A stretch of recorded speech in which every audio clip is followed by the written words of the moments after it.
नहीं नहीं, मौजूदा बीजेपी एक संदेश तो दे रही है, जितने भी ऐसे ऐसे लोग हैं वो बीजेपी में आ जाओ, फिर कुछ भी करो, तुम पे कोई कार्रवाई नहीं होगी, ना सीबीआई, ना ईडी, ना इनकम टैक्स, ना पुलिस, तुम तो फिर आजाद हो।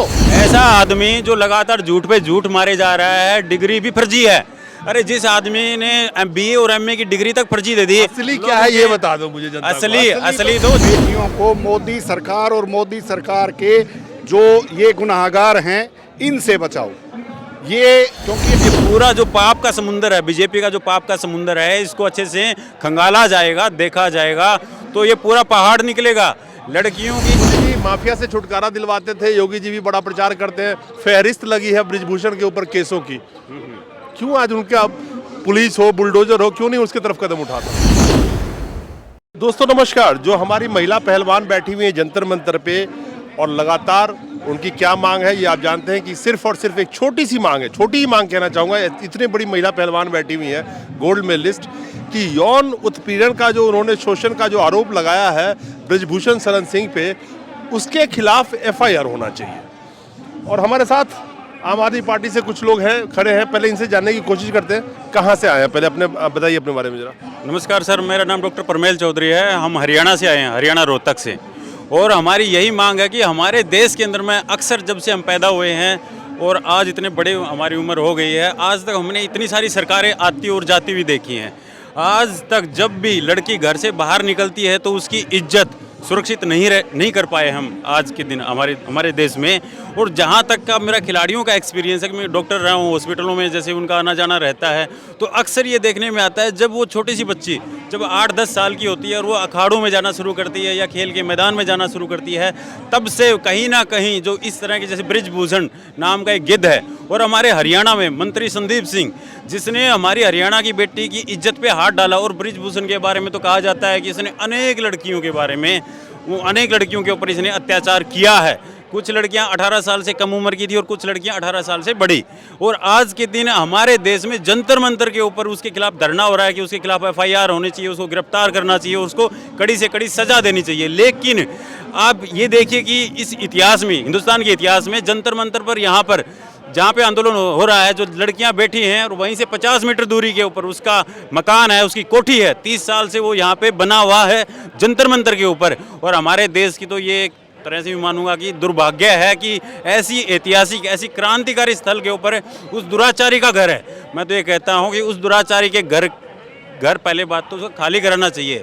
ये बात की बात है कि एफआईआर होगी, उसके ऊपर केस चलेगा, हो सकता है कि केस 10 साल चले, हो सकता है 20 साल चले, हो सकता है। बुलडोजर बाबा का बुलडोजर कहाँ है ये बताओ। देखिए मैं ये कह रहा हूँ कि योगी साहब का बुलडोजर कहाँ है, और मोदी साहब जो कहते हैं कि हम भ्रष्टाचारियों के खिलाफ बेटी बचाओ बेटी पढ़ाओ। अरे सबसे पहले बेटियों की इज्जत बचाओ।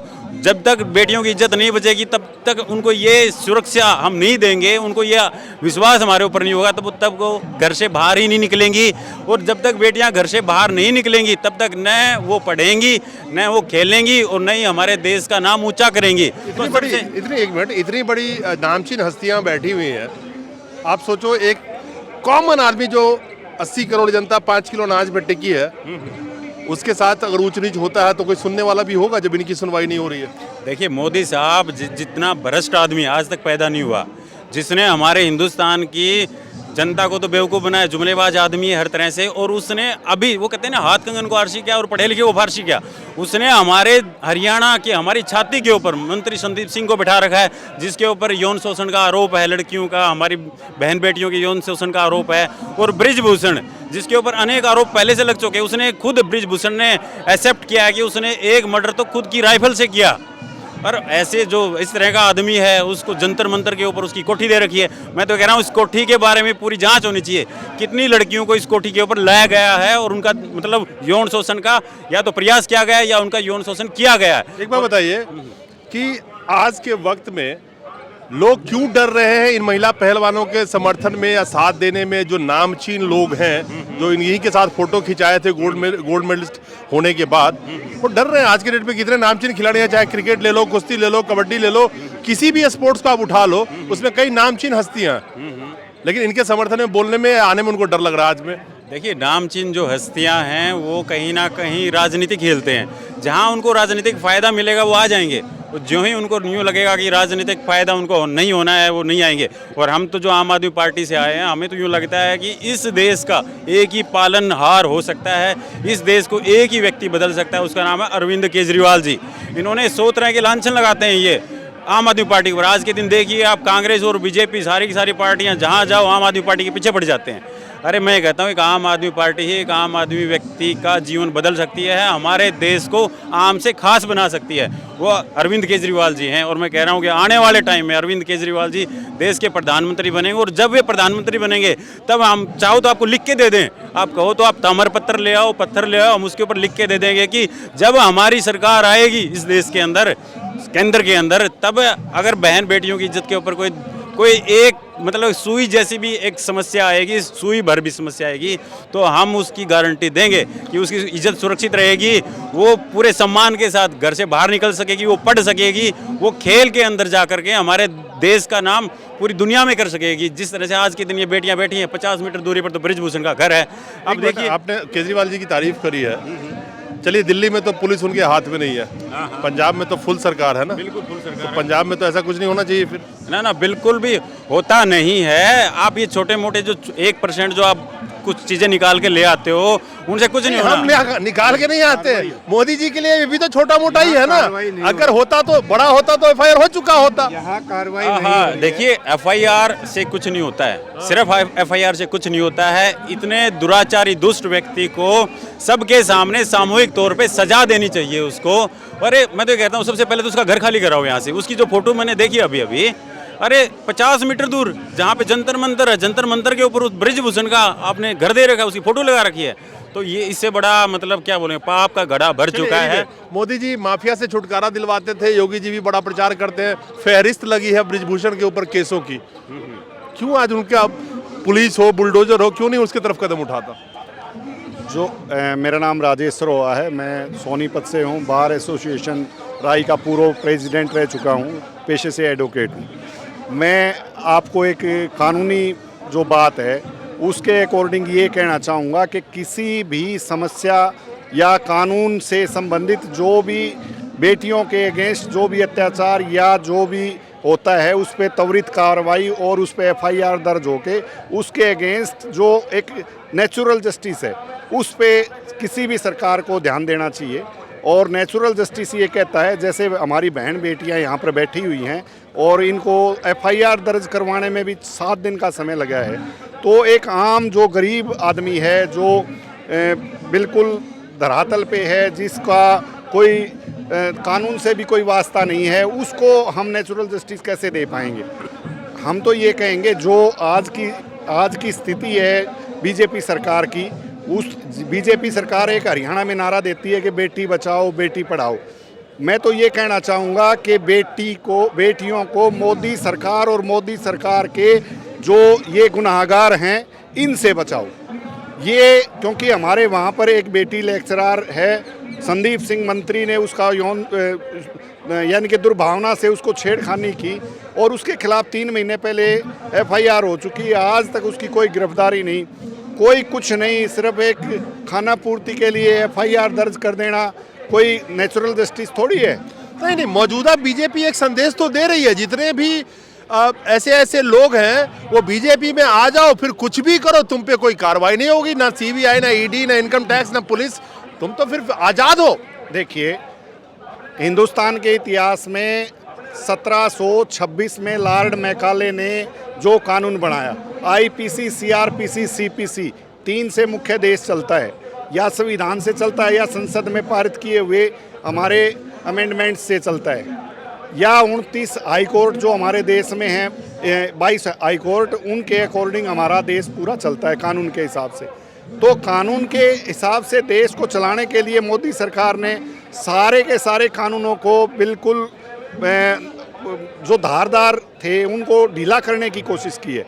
इसमें हम जैसे आरटीआई थी, आरटीआई से हम किसी भी मुकदमे या किसी भी बात के बारे में या जो सरकार की गतिविधियां हैं उनसे संबंधित जो भी अपडेट होती थी उसको हम प्राप्त कर लेते थे। आज ये स्थिति है, सिर्फ जुर्माना लास्ट है, जुर्माना लास्ट है। यानी कि जुर्माना लिया जा सकता है। लास्ट स्टेट लेवल पे जो कमिश्नर हैं उनसे जुर्माना लिया जा सकता है, लेकिन आरटीआई को जैसे ख़त्म कर दिया। साहब एक ही बताओ, हम बेटियों की बात कर रहे हैं 2014 से लेकर के, जब से मोदी सरकार आई है, हम बात करें 2014 से लेकर के 2021 तक का आंकड़ा है जो संसद में जवाब दिया गया, देश के अलग अलग अदालतों में जितने भी अदालत हैं करीब करीब 4.25 करोड़ केस महिलाओं के साथ उत्पीड़न हो, रेप हो, सारे चीज जोड़ लोगे तो वो पेंडिंग है। कब न्याय मिलेगा इन लोगों को? एक अब सुप्रीम कोर्ट में आपने देखा होगा कि आज से 6 साल पहले चीफ जस्टिस समेत 5 जजेस ने एक प्रेस कॉन्फ्रेंस की जो हिंदुस्तान के इतिहास में 1947 से लेकर, और जिस दिन प्रेस कॉन्फ्रेंस हुई उस दिन तक किसी भी जज को मीडिया के सामने या जनता के सामने आने की कोई ज़रूरत नहीं समझी। पहली बार हिंदुस्तान के इतिहास में जब जजेस ने आके chief justice of supreme court के मेन 4 टॉप जो चीफ जस्टिस बनने के लायक जिस लाइन में हमारे जजेस साहब थे, उन सब ने आके एक प्रेस कॉन्फ्रेंस की कि हमें आपको हम देश की स्थिति बता रहे हैं कि आगे कानून का राज खत्म होने वाला है, आप देश को बताना हमारा फर्ज है। इस तरह से उन्होंने आके बोला था। अब देश की वो स्थिति सबके सामने है। लेकिन जिन्होंने बोला था उसी में से एक जो सीजेआई थे रंजन गोगोई जी, उसके बाद लोकतंत्र उनको बहुत अच्छा लगने लगा। वो जाके राज्यसभा में जाके बैठ गए, बीजेपी ने बिठाई राज्यसभा में उनको। तो राज्यसभा में बैठे वो एक अच्छी बात है। हाँ। देश का सबका अधिकार है, कोई किसी भी पार्लियामेंट के किसी भी सदन में जाके बैठ सकता है, लेकिन किसी चीफ मैं एक वकील होने के नाते ये मेरी अपनी पर्सनल थिंकिंग है कि चीफ जस्टिस ऑफ इंडिया जो राष्ट्रपति को शपथ दिलवाता है और वो एक राज्यसभा में जाके एक सांसद बन के बैठ जाए, वो मर्यादा के विपरीत था। बाकी चलिए तो जी, चलिए, मैं लगातार लोगों का समर्थन इन महिलाओं को तो मिल रहा है, लेकिन मुझे फिक्र अभी भी उस जनता की है जो 80 करोड़ जनता मोदी साहब के आंकड़े के हिसाब से 5 किलो अनाज पर टिकी हुई है। क्या उसके साथ अगर कुछ होता है, और हो ही रहा है देश में रोज, बहुत सारे महिलाएं चुप रह जाती है, क्या एक आम आदमी को कभी न्याय मिल पाएगा? या आम आदमी की बात तो हम बाद में करेंगे, पहले तो लड़कियां की जो इज्जत के बारे में बात बताऊंगा मैं। ये जो हमें केस दिखाई दे रहे हैं ना कि 2, 4, 5 इसने केस किए हैं ब्रिजभूषण ने, अब तक नज़रों में आ रहा है, लेकिन ये टिप ऑफ द आइसबर्ग।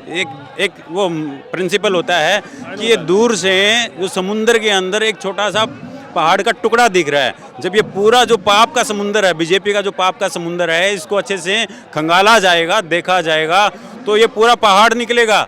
लड़कियों की इज्जत बिल्कुल असुरक्षित जो ये जो बीजेपी जो सरकार है इसने कर रखी है, मोदी साहब ने कर रखी है।